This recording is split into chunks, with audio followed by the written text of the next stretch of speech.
Ladies and gentlemen of the media, we have one press statement, which I will read. The statement reads as follows. The People's Progressive Party welcomes and salutes the Tushos and leaders from the 216 Amerindian villages and communities across Guyana who are attending the National Tushos Conference 2016. Born out of an idea that arose from the first National Conference on Protected Areas held in 1995 at Paramakatoy and hosted by the then President Chedi Jagan, the first National Tushos Conference was held in 2006. Since then, the NTC has established itself as the standard bearer of the Amerindian people of Guyana. Indeed, the NTC has grown into a formidable institution of national importance. The NTC, the forerunner of Amerindian Heritage Month, brings together 216 Amerindian Tushos and leaders from the 216 Amerindian communities and villages across our country. It is a forum where the Amerindian Tushos and leaders meet to deliberate and exchange ideas and experiences on a wide range of matters of great importance, if not urgency, to the Amerindian people of our country. The Amerindian people have struggled long and hard to win the socio-economic and cultural achievements they enjoy today. The NTC 2016 is being held at a time when ominous clouds threaten to diminish the achievements compounded by the political and economic challenges that has emerged with the APNU-AFC in government. In this respect, in just 18 months, several blows have been dealt to the Amerindian people. These include 1. Arbitrary and whimsical dismissal of over 2,000 Amerindian young people employed as community support officers on the grounds that they were political activists of the PPP administration being paid from state funds. 2. Removal of the name Amerindian from the Ministry of Amerindian Affairs and renaming it the Ministry of Indigenous Peoples Affairs, which suggests the inclusion of all naturally born persons indigenous to Guyana. 3.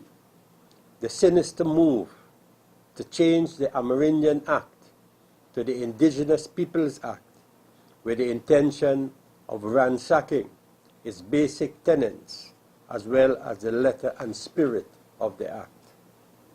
4.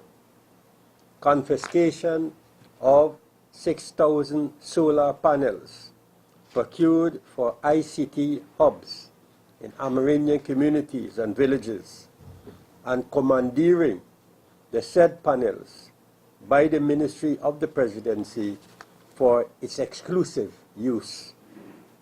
5. Non-utilization of the $6 billion allocated for land titling and the dismantling of a land titling unit established at the then Ministry of Amerindian Affairs. 6. Abandonment of village development plans aimed at fostering village economies through real and sustainable development within the Amerindian communities and villages. 7. Disappearance of 2,000 of the 10,000 computers that were assigned to ICT hubs in the Amerindian communities and villages to promote ICT-based social and developmental initiatives and fostering of the village economy. 8.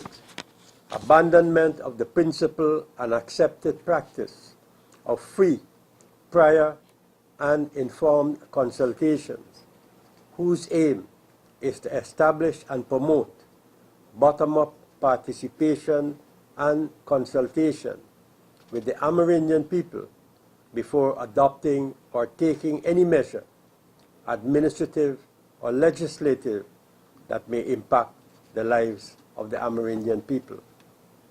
9.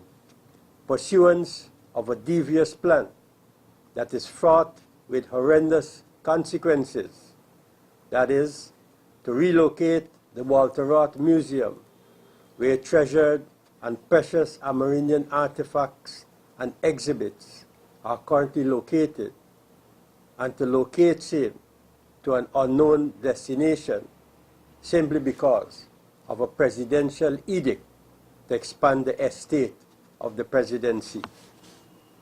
10.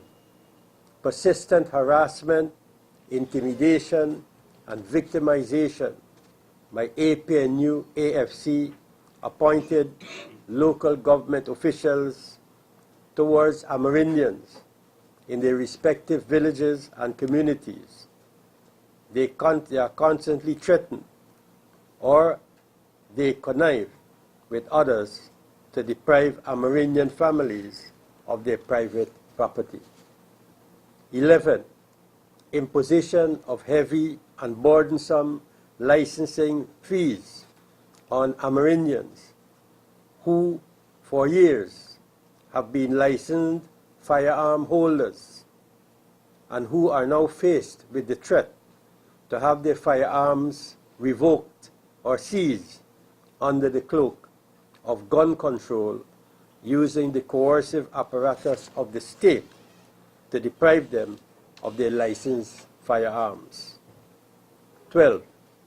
In addition to the above, the government must say where, when, and how they engage the Amerindian people in free, prior, and informed consultations with respect to the 2 million hectares of forests that the President pledged to bring under conservation at the Paris Conference on Climate Change held earlier this year. The government must also inform the nation where is the 2 million hectares to be found. But these challenges notwithstanding, the Amerindian people have made tremendous strides under the PPPC government in every aspect of social, economic, and cultural endeavors. In and out of government, the PPP will exert every effort to defend the gains and the rights of the Amerindian people. The People's Progressive Party is a national party.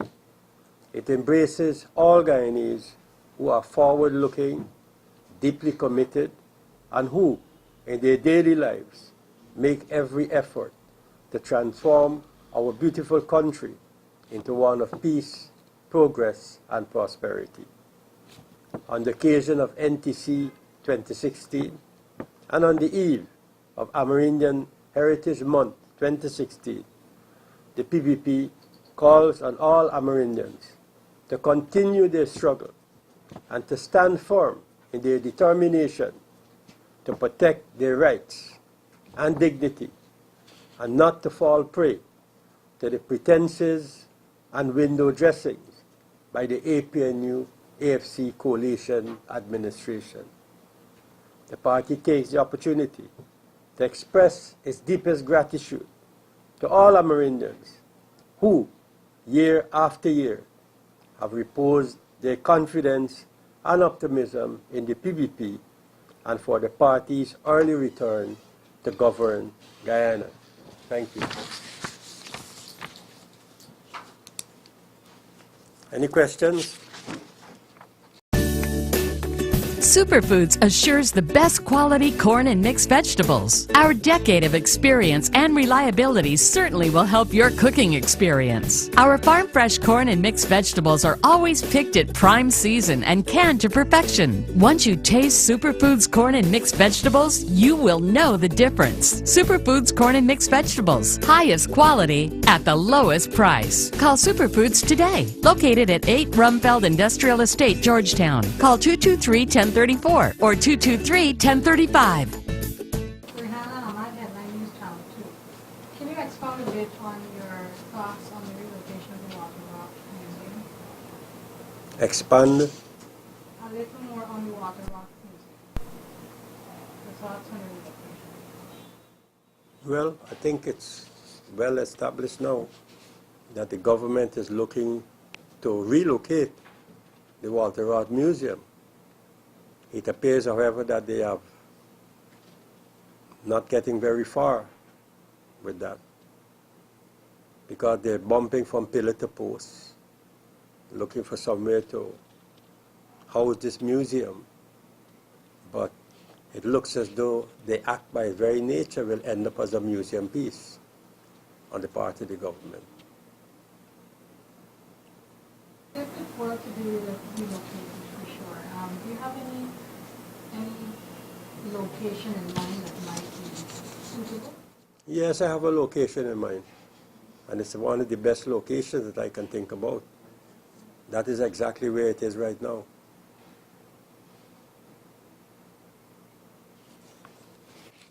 We had a Duncan nightly news. Yes. If I recall correctly, the Ministry of the Presidency had issued a statement saying that they would have made a relocation to the National Museum there, where the National Museum is. Mm-hmm. They're saying that they're creating space right in that building to house those artifacts and so forth. What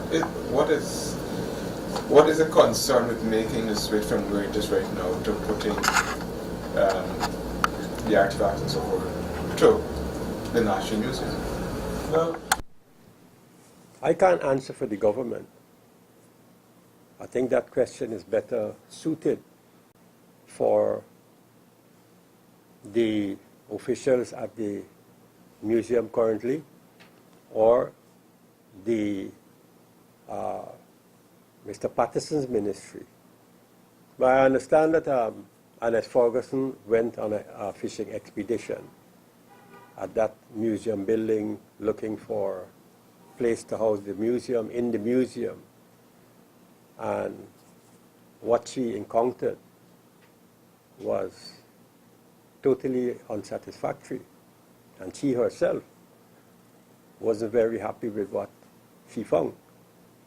And so I understand they went rushing around looking for an alternative, and they went upstairs on the 4th floor of the GPO looking for, I don't know who sent them there, but maybe because it was just next door, somebody said, what about up there? Let's check up there. And so they rushed up to the 4th floor of the GPO building, and they didn't reach with any success there either. So they're trashing around. You know, this is really amazing how, you know, museums of such national and regional importance are being treated. You know, it's like if you're looking for, remind me of Christmas Eve night when, you know, Mary and her husband Joseph was looking for somewhere for the gentle Jesus to be born, and they found a stable. They couldn't find anywhere else. So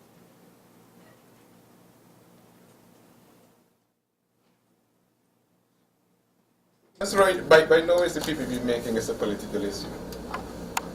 Pardon? By no is the party making this a political issue. Why would we want to do that? Why would we want to make it a political issue? This is a matter that the question, my friend, is a very simple and straightforward one. Why there has been no public reason, no public explanation. The gentleman that goes on TV every Friday or Thursday on public interest has never offered this nation an explanation why he wants the building. I think the nation deserves an explanation. Why does Mr. Granger want that building? Is he the type that is enamored with these, you know, type of building? Does he have a predisposition to, you know, is he a collector of buildings of that type? So we don't know. So he's allowing our imagination to run wild. He should put all this to rest by saying why he wants the building. You know, they gave us an explanation why they want Chedi Jagan Research Center, the Red House. And they made that a political issue. So, you know, they have a saying, once bitten, twice shy. So, I don't know. I think the nation deserves an explanation. We were made to understand that some uniformed soldiers marched into the building and told the employees of the museum that the president, and this is how they put it, I could report it how I am reporting. I'm not going to speak Queen's English here. The president said you want this building. That's what they were told. Right? Now, I think that this thing requires some degree of sophistication, you know, unless we're dealing with a bunch of Philistines who have no appreciation whatsoever for the arts, the history. I saw a wonderful letter that was written by one of the young Ramkarans in this weekend newspaper. And I was very impressed with what he said in his letter. But it seems as though we're dealing with a bunch of Philistines who have no appreciation whatsoever for the arts and the culture. So this morning I was looking at Al Jazeera News, and I noticed that one of the men who have been accused of war crimes for destroying the fortress at Timbuktu, which is a historical location where slaves were transported from Africa to many other parts of the world, is now on trial. But he had no appreciation whatsoever for that historical location. And you could see in the documentation or in the documentary how he and his agents were destroying this fortress at Timbuktu and Mali, where slaves moved out from Africa and went to different parts of the world. And then we see in other parts in the Middle East where such Philistine elements are destroying, you know, great works of art and so on. So I don't know if that is what is happening in Guyana. The government needs to explain that. Any other question on the Walter Roth Museum? You would have mentioned, just to reflect your newsroom, you would have mentioned that an explanation was given for Red House. What was that explanation? The explanation is that they wanted to house all the former presidents. They wanted Mr. Barnum Jombie, Mr. Horace Jombie, and all the other ex-presidents to be roaming free and wild in Red House. And, you know, in the same way that you have the clash of titans, you'll have the clash of the spirits in the Red House, with all these ex-president spirits and zombies roaming all over the place. I think they should leave it just to one. But if you have so many of them, you know, roaming all over, with Digicel just next door, it could very well matter what will happen.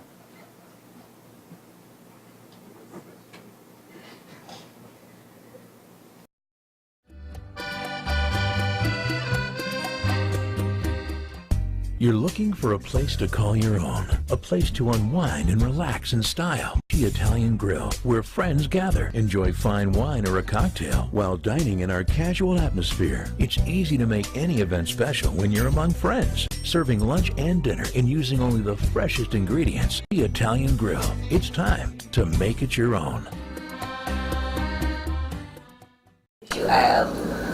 On the opposition leader's Facebook page, we would have noticed that he had meetings with Amerindian leaders who are here for the NTC. Mm-hmm. Could you say what this meeting was about? Yes, I was present there. You don't notice that? Oh, okay. No, I don't have a Facebook account. There's one in your name, sir. Oh, I see. I don't know who manages it. But what I'm saying is that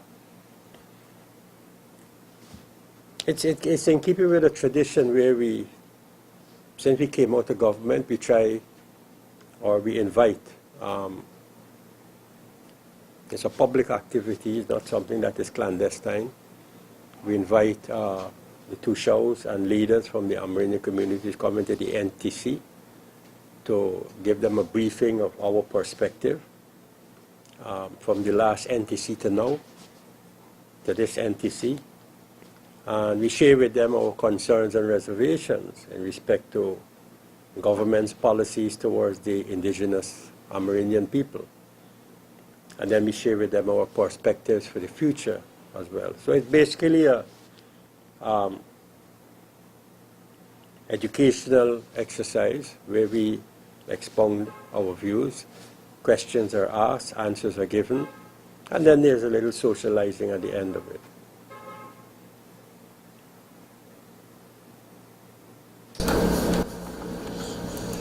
Of the question of the statement, no.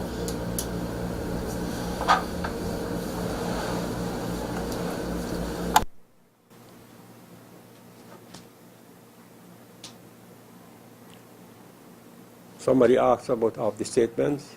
Well, I'm ready for that now.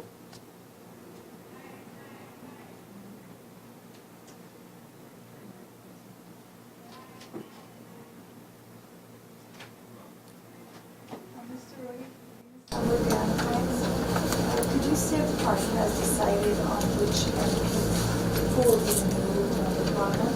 No, we haven't made such a decision as yet. We haven't made any decision as yet. But you're in discussions right now. Huh? Are you in discussions right now on the matter? Yeah. Have you guys identified contenders? Contenders? Yeah. Like a You mean list candidates? Yeah, candidates, a list of people who could be suitable for the post. Yes, we have, but I wouldn't want to divulge those names as yet.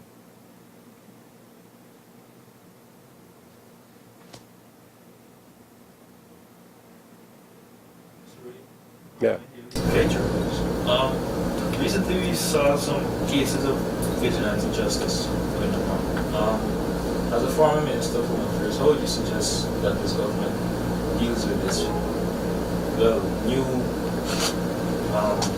phenomenon? Well, not new, but growing. Well, we've had this thing in the past, this phenomenon in the past, long before the PPC came to government in '92. And with a view to addressing that issue, this is how, first of all, neighborhood watches came into being. And then from neighborhood watch, it came into community policing. So the whole idea was to capture that exuberance and enthusiasm on the part of public-spirited citizens who wanted to contribute to, addressing crime and criminal activities within the framework of neighborhood watches and community policing, neighborhood policing as well. So, and the whole idea was to encourage persons who wanted to exercise their rights to protect the community and to protect each other, to join neighborhood police, to join community policing groups, and so forth, in order to deal with this issue in a more organized, in a more legal, law-abiding way, and of course in conjunction with the Guyana Police Force. Now, obviously, you will have challenges from time to time, and among those challenges, you will have sporadic events of the type that we have witnessed over the past couple of days. But I do not believe that it is developed into a pattern so far from my own judgment. These are episodic events. They occur from time to time. And it's important that these persons be reminded of the need for them to get organized in either neighborhood watches, join the neighborhood police, or join the community police in order to, make their contribution one way or the other. And in that way, I believe, those episodic or sporadic activities would eventually taper out, but it doesn't mean to say that it would end.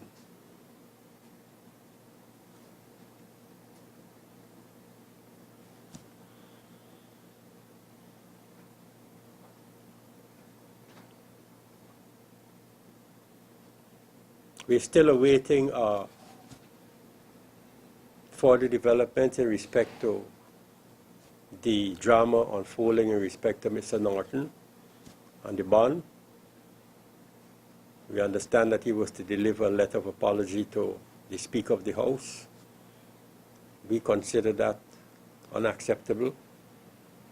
And we will continue to maintain our position in respect to Mr. Norton being brought before the Privileges Committee.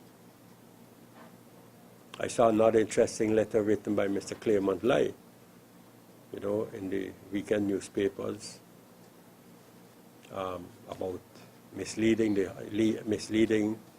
a parliament or a National Assembly or the House. It means misleading the nation. And I think some very progressive and some very enlightening views are now, persons with such views are now coming forward. And I think this is healthy for our country because it shows that many people who are not in a political party are prepared to step forward and give their views on a matter that they consider to be a matter of principle, that they consider to be a matter of great concern, not only to themselves but the nation. And I think such views ought to be encouraged within a democracy. Not only the politicians must speak out, because sometimes when the politicians speak out, it looks as though it's one against the other, tit for tat, and so forth. I think it's important for, well-meaning Guyanese, people in good standing, or any ordinary Guyanese to express their views, and the media should give them coverage. The media should, give them space so that, people could see the other side or another view apart from the regular views that are expressed by the usual suspects who hold press conferences, every Monday or every Wednesday, or on the TV, public interest, and so forth.